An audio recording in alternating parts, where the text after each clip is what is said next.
Hello, and welcome back to the Flying Cat Marketing interview series. Today I have Jeroen Corthout, who is the founder of Salesflare, which is a CRM, currently #1 CRM on Product Hunt.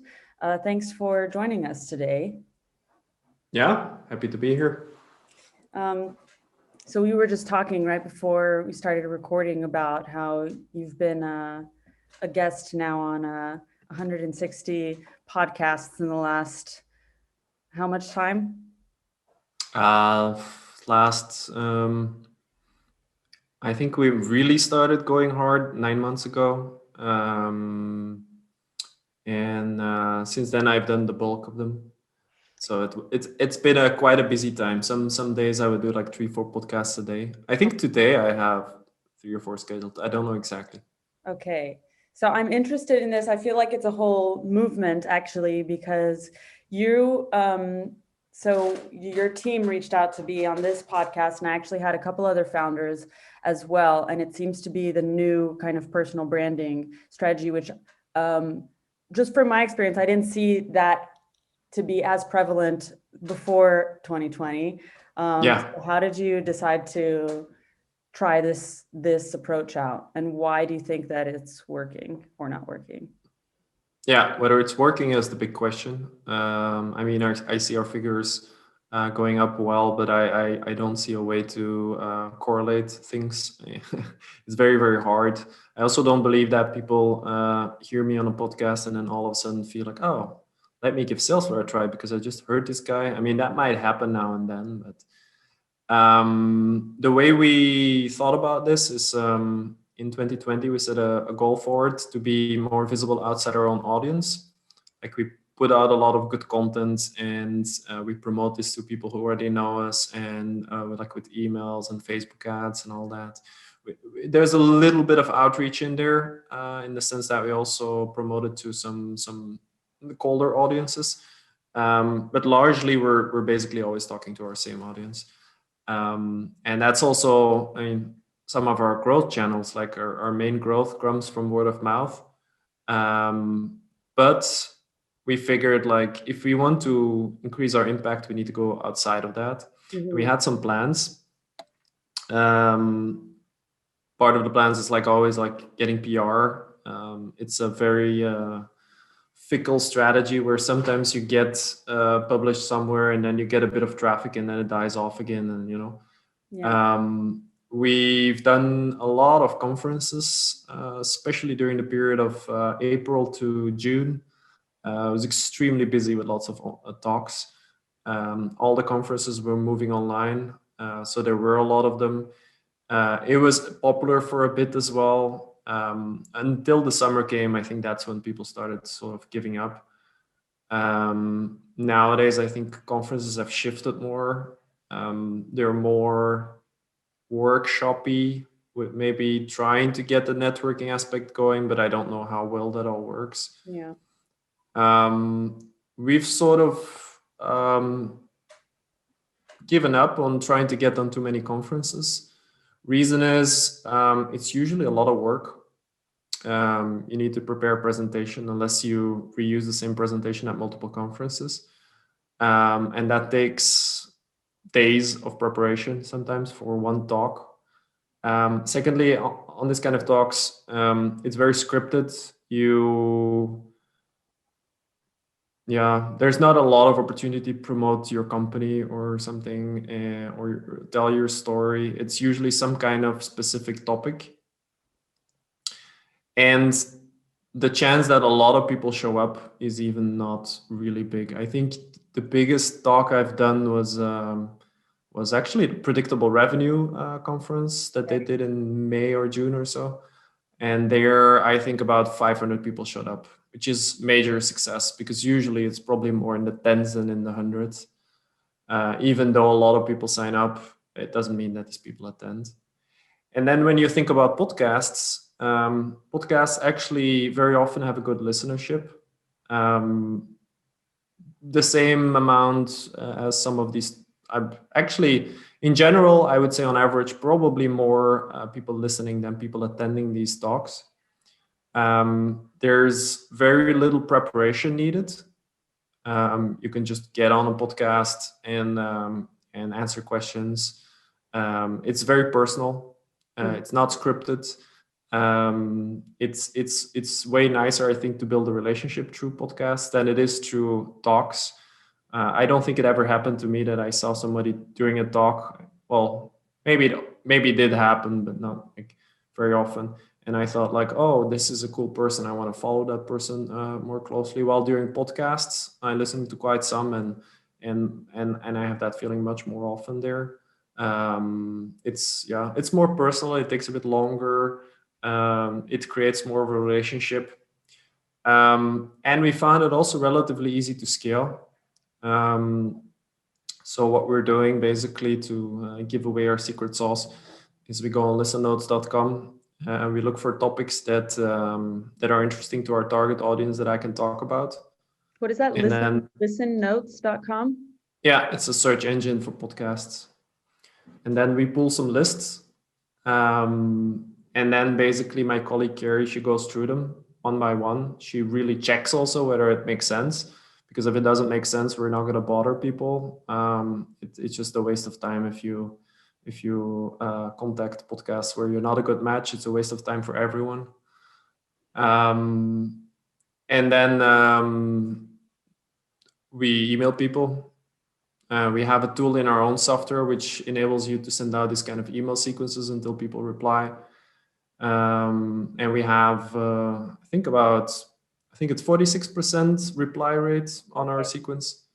So it's pretty easy to book a lot of podcasts. There's some questions back and forth. There's some forms to fill out.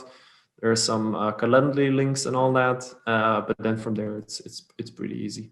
And then nowadays, as we're all like all the time on Zoom anyway, you just book some calls after each other, and that's it. Do you have your own podcast? Yeah, I was just about to get into that. Yeah, I have my own podcast. I started it beginning of 2018, just about 3 years ago.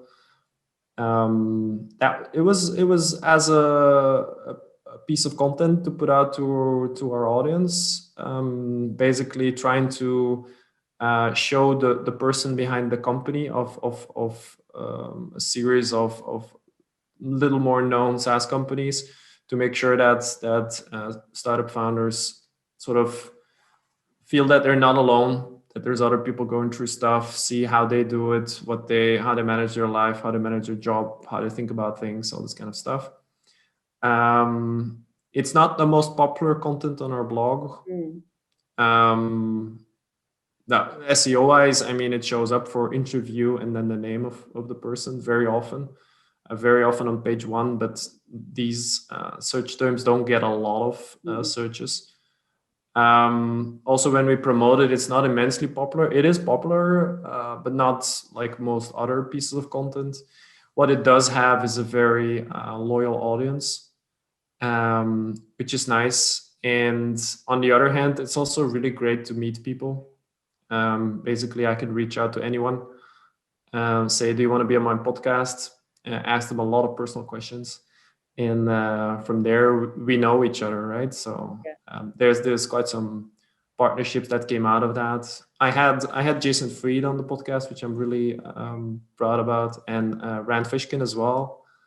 That's impressive. How did you reach out to them? For Jason Fried, I was very honest. I said the first thing we did when we started Salesforce was reading your book, Getting Real, and I have a podcast and I interview and I'd like to close the loop here and have you on. What do you think? And he said, sure. Maybe 2 more words. I don't know. It was a very, very, very short answer back within 10 minutes. And then I sent him a booking link. He booked. I said, do you mind if we make this a Facebook Live? He says, do I need a Facebook account because I'm not on Facebook? I said, no, you don't need to. You just jump on the Zoom call and then I'll broadcast it on Facebook. So are you broadcasting it? Do you have a Facebook group that you're broadcasting into, or your business page? No, we broadcasted it in SaaS Growth Hacks Facebook group. Oh, okay. I'm in that group actually. Yeah, it was in June. Okay, nice. A while back. And what about for Rand Fishkin? It was also broadcasted in the group. Yeah. So you do that on a weekly basis? Are you still doing that? I don't have a rhythm. Right now, it's just when I find interesting guests, I get them on. But it's not really worth it to keep a strong cadence there. So you mentioned that the other content that you were creating is just distributed to your current audience. Mostly. How are you distributing it? We have an email newsletter, which is usually one of the most powerful ways of distributing content. Then we also promote everything with Facebook ads to people who've been on our blog, to people who've been on our site, I think, and to people in sort of prospect audience. And that's just a recurring thing. We publish or republish twice a week on Tuesdays and Thursdays. So it's a constant stream of content. How big is your content team? It's just me, actually. Just you? Yeah. You're writing everything? So I write things when it's new stuff. Sometimes I get an expert to write a series of stuff. I just write the outlines. I define like, this is what we can write about. In the past, we had two people have written at Salesflare, but nowadays we don't have someone for that. We don't spend too much energy on it, let's say. So right now, as a founder, you're doing a lot of marketing, basically. What is what does the rest of the team look like? So we have Carrie working on partnerships. She does all kinds of things that are related to external relationships, like podcasts or conferences or backlinks, exchanges, and guest blogging, and all those kind of things. There's probably more things that I'm forgetting now, and things just adjacent to it. So also some marketing stuff. Then Taylor is taking care of customers. That's support and sales, almost full time, and creating some materials. Then we have 3 developers, and we have my co-founder who's also working on the development part, but a bit more high level. Okay, so your co-founder is the tech co-founder. Yeah. You're marketing in the face. Yeah, sort of. Yeah. How did you find your co-founder? We met each other in the Founder Institute in 2000. It's been a while. 2012, I think. 12, 13. I think in 2012, end of 2012. We both got in there working on our own companies. I was working on a sort of way for doctors to follow the latest research. I'm a biomedical engineer by background, so I was a bit related to. And I was working at that time in a consultancy that helped pharma companies to digitize and to get closer to doctors and to patients and through new channels, not just sales reps. And he was working also in a pharma company, actually, but on a project management tool in an IT department. And he had an idea to launch something with which you could take any data, drop it somewhere, and you would have a database and you could build your app straight on top of that. We were in the same group at the Founder Institute, and we helped each other a lot. At some point, he dropped out because he had too many other things to do. But then in 2013, he calls me and he says, I'm going to a conference. It's a big conference in Vegas, big IBM conference, and we need a sales guy. Do you wanna join? And they were paying everything. We would have fun in Vegas and stand at a conference. So I said, sure. And actually, that was such a great success, that conference. We had so many leads that I decided to join them on that company. And it's actually when we were trying to manage the leads for that company, when we were looking to build a system somehow to do that in a good way, because we had so many like hot leads that wanted to buy, but that didn't buy yet. And it could take a while because they were business intelligence professionals, very long sales cycles.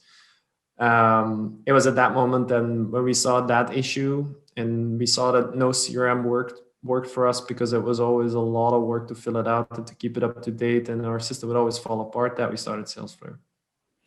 Salesflare automates data entry, right? Yeah. Yeah, okay, because I remember we had spoken before about that. And so what made you so, I love that when a startup is founded, because you're actually trying to do something else, start a different kind of business, and then you're like, I'm missing this thing that I need to run my business. So then you fill that, and now you're the number one CRM. How much do you think that the number one CRM on Product Hunt? Yeah, we didn't beat Salesforce just yet. But so how soon. much do you think that getting there was due to your marketing versus the product? It's a very good question. And I think both, first of all, work together, and it's not just marketing a product. A lot of it also has to do with service/sales, whatever you want to categorize it. I think product alone will never make it, whatever people say. We put an enormous amount of effort in building something great that is very understandable, with a great onboarding and a great experience, and build strong customer relationships and get word of mouth from there and all that. And that's probably the more important than marketing, but it cannot go without marketing, because we need more people to see the product. And just based on word of mouth, it's going to take a bit longer. So I think product is probably first, and then marketing. But you cannot say just drop one of the two or something. Mm-hmm. Yeah. So speaking of conferences, you mentioned, I know that you spoke about managing a remote team at RemoteCon, and you spoke about using radical candor with your remote team. We just finished reading that with my team, and I'm interested in how you are applying it at Salesflare with your team. We've always sort of applied it, I think, which is nice. Just I would say maybe it's a coincidence, just how the culture formed in the very early stages, which is a crucial moment. But then as you hire, you obviously also grow that culture. What we find really important is to hire people who want to grow. They want to grow themselves. They want to grow what it is they do, the thing they're working on. People that are not afraid to speak up, that don't keep it to themselves. That's the best. And we then stimulate that by anytime somebody speaks up, you take it seriously. You do something with it. You don't just push it away, because then people stop doing that obviously. And then we even build in moments to basically make place for that. So the very first thing we did about 7 years ago was we put in place a bi-weekly team meeting, where we go through all the things that went badly in the last 2 weeks, and all the things that went well. And then for the things that went badly, we wrote down solutions, and for the things that went well, the learnings. And then since last year, we also do a demo part after that, where everybody shows what they've been working on, and then there's some appreciation and some feedback, let's say. Okay.